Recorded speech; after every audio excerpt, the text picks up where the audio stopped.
Elle est très longue cette histoire de Breitling et l'aviation.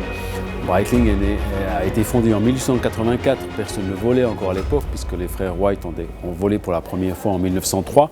Mais dès les années 30, Breitling a eu des liens extrêmement étroits avec l'aviation puisque Breitling dans ces années-là a été le fournisseur officiel de la Royal Air Force pour les montres de bord qui étaient équipés, tous les Warbirds, Spitfire, Hurricane de la Deuxième Guerre mondiale. Et après, Breitling a continué cette collaboration avec l'aviation civile, l'aviation commerciale, en sortant en 1952 la montre iconique du pilote, la Navitimer. Alors c'est vrai que Breitling a pris cette décision de mettre à bord 500 montres pour leur donner une plus-value, leur donner une histoire. Donner une histoire à ces 500 Navitimer, qui est cette fameuse montre iconique de Breitling. On va donc les embarquer avec nous, elles vont effectuer le tour du monde et elles seront ensuite vendues dans les boutiques Breitling au travers le monde. Et on se réjouit de revoir ces montres pour voir aussi un petit peu dans comment elles ont supporté aussi, puisque c'est des montres 100% mécaniques avec un mouvement Breitling développé et produit en interne, un mouvement manufacture. Et ça sera aussi un petit peu un test pour nos montres.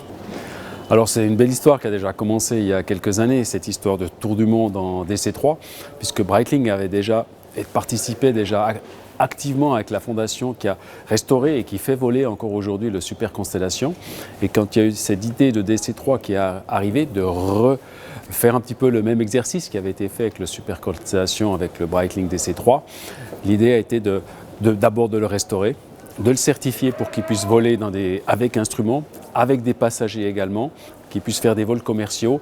Et après, évidemment, tout logiquement, c'était de faire le tour du monde. Alors ce qu'il y a d'exceptionnel avec ce projet, c'est qu'évidemment c'est d'abord l'avion le plus important de l'histoire de l'aviation, mais cet avion, le nôtre en particulier, a 77 ans aujourd'hui et ça va être donc le plus ancien avion au monde à effectuer un tour de notre belle planète. Le DC-3 est l'avion le plus important dans l'histoire de l'aviation. On en a construit 16 000 en tout dans le monde et c'est vraiment l'avion qui a permis aux compagnies aériennes de faire du bénéfice et donc d'ouvrir des lignes partout dans le monde. Et c'est pour ça que cet avion est extrêmement important dans l'histoire. Et c'est ce que nous voulons promouvoir avec ce tour du monde, c'est-à-dire de faire découvrir cette machine partout dans le monde et de partager justement cette histoire et cette passion de l'aviation. Breitling, marque suisse. Le départ était évident de faire sur Genève ici, aujourd'hui même, depuis Genève, et va faire un certain nombre d'étapes tout autour du monde, avec des longues étapes, en particulier pour aller du Japon côté États-Unis. C'est vraiment quelque chose d'extrêmement...